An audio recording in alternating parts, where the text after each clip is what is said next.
ඔයාලට පේන ඇති දැන් මේ වෙනසා ගහේ මේ වෙනකොට දැන් අවුරුද්දක් විතර වෙනවා දැන් මල් හටගෙන තියෙන්නේ. දැන් මේකේ මල් හටගෙන තියෙන දැන් අපි මේකට දියර පොහොර යොදන්න යන්නේ. අපි ඊට කලින් ගහ මේ හොඳට සුද්ධ කරගෙන ගහ හදා ගන්න ඕනේ.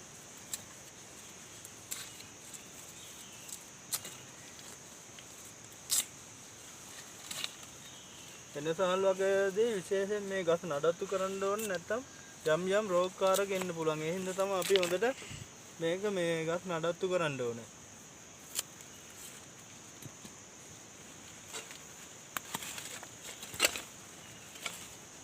එන්න මේ විදිහට මේ අපි දාලා තියෙන කොම්පෝස්ට් පොහොර ගහට ලං කරන්න. ඔයාලට පේනවා ඇති මේ පැල මොටයි හැම පැත්තෙම එනවා. අපි ඊළාන් කරන්න ඕනේ මෙන්න මේ පොල්වැලි වලින් මේ පොඩි වැසුමක් දාන්න ඕනේ. එහෙම නැත්නම් එහෙම මේ පොහොර හොදගෙන යන්න පුළුවන් වැහි කාලේ හින්දා.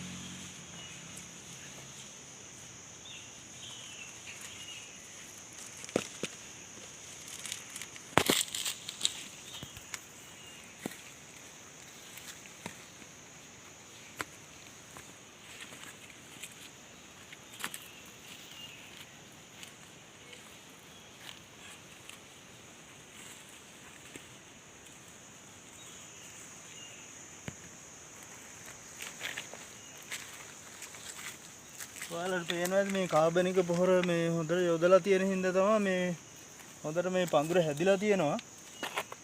ඉතින් මේ වගේ පඳුර සාමාන්‍යයෙන් අපි 100ක් විතර හදාගත්තා නම් මේ අපිට හොඳ ආදායමක් ගන්න පුළුවන්.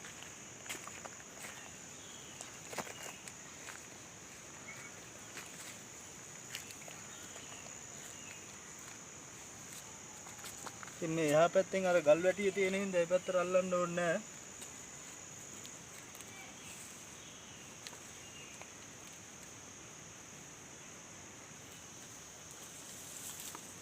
අපි මෙන්න මේ ලීඩි සීරියා කොළ යොදනවා මේ වැස්මක් විදියට.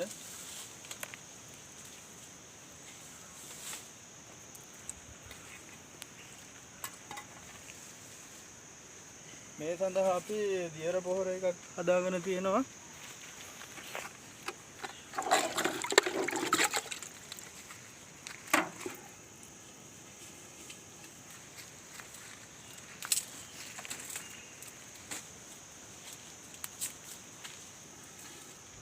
මේක අපි හොඳට කාල් ගාලා ගන්න ඕනේ.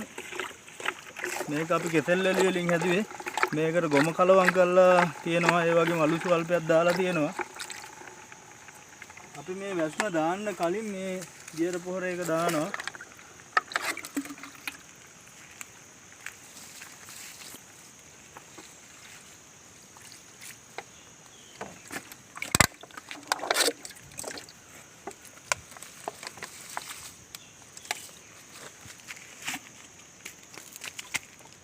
එතකොට මේ දියර පොහොර අපි ගොඩක් ඇදුවට ඒක ප්‍රශ්නයක් වෙන්නේ නැහැ. මොකද කාබනික දියර පොහොර හින්දා. ඊළඟට අපි මෙන්න මේ ලීඩි සීඩියා කොළ වලින් මේකට වැස්මක් දානවා අපි. මෙන්න මේ මොටෙයිය වලට වැටෙන්නේ නැති විදිහට.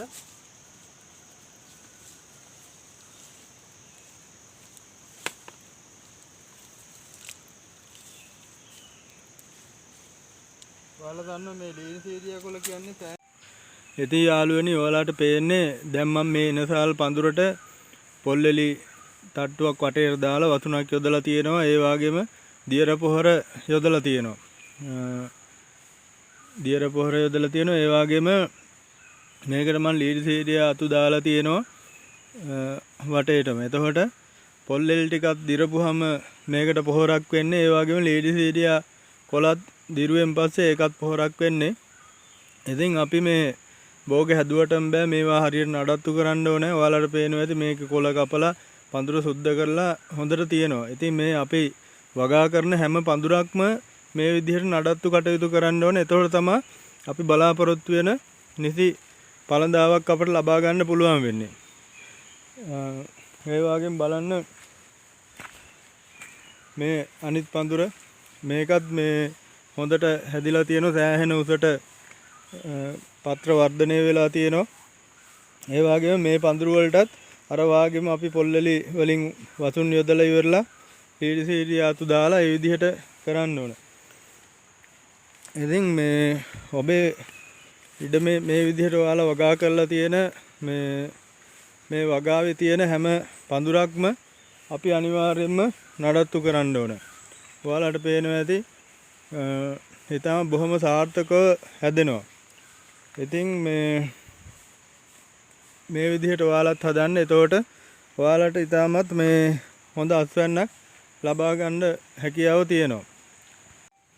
ඉතින් යාළුවනේ මේ එනසාල් වගා කරනකොට මම කතා කරපු එක දෙයක් තමයි මේක මේ වදුල ස්ථානයක වුණත් මේ එනසාල් සාර්ථකව වැවෙනවා කියලා. එතකොට ඔයාලට පේනවා ඇති මේ සම්පූර්ණ ගස් වලින් මේ වට වෙලා තියෙනවා. ඔයාලට පේනවාද මේ මැංගුස් ගහක් තියෙන්නේ. මේ හරියටම එනසාල් ගහ උඩ තියෙනවා ගොරක ගහක්. මේ සම්පූර්ණ මේ ගස් වලින් වට වෙලා තියෙන්නේ. ඉතින් මං කිව්වා මේක වදලා තියෙන තැනක උන යටි වගාවක් විදියට කරන්න පුළුවන් කියලා. එතකොට ඔයාලට පේනවා ඇති මේ කොච්චර වදලා තිබ්බත් මේ ගහ මොනතරම් සාර්ථකව මේ දැන් මේක මේ සාමාන්‍ය අඩි 10ක් විතර උසට පත්‍ර ගිහිල්ලා තියෙනවා. අපි සාමාන්‍ය මේ වගාවෙන් අස්වැන්න අපි නෙලනවා. මේ ඔයාලට පේනවා ඇති මේකේ මේ අපි අස්වැන්න මේකෙන් නෙලලා තියෙන්නේ. නෙල්ලා ඉවරලා ඒවා මේක අවුරුදු 1කමාරක් විතර වෙනවා අපි මේ හදලා තියෙන එනසාල් පඳුරු වලට. එතකොට මේක සම්පූර්ණ මේ වදල භූමියක තමයි තියෙන්නේ. ඉතින් මට ඔයාලට කියන්න අවශ්‍යතාවය ඇති මේ සම්පූර්ණ වදලේ තමයි මේක හැදෙන්නේ. නැත්තම් තව කෙනෙකුට හිතන්න පුළුවන් මේ බොරු වෙන්නේ නැති කියන්නේ මෙහෙම හැදෙන්නේ නැතුව ඇති කියලා. ඉතින් බලන්න මේ ගස් හොඳට හැදිලා තියෙනවා. ඉතින් මේවත් සුද්ධ කරලා නඩත්තු කරන්න ඕනේ. මේ හොඳ අස්වැන්නක් ගන්න. ඉතින් මේ පඳුරු වලින් දැන්ට අපි අස්වැන්න නෙලාගෙන යන්නේ. අපේ අනිත් වගාවට අවුරුද්දක් වෙන්නේ. ඉතින් ඒකත් මේ අපි හොඳට නඩත්තු කරගෙන යනවා. එතකොට ඉතින් අපිට මේ විශාල මේ අස්වැන්නක් ලබා ගන්න පුළුවන්. ඉතින් මේ ඔයාලට පේනවා දැන් මේ පඳුර අපි සුද්ධ කරලා ඉවරලා අර වාගෙම මේ වැසුම් යොදලා හොඳට මේ පොහොර දාලා නඩත්තු ගන්න. එතකොට අපිට අවුරුදු ගණනාවක් වුණත් මේකේ මේ අස්වැන්න නෙලා ගන්න පුළුවන්.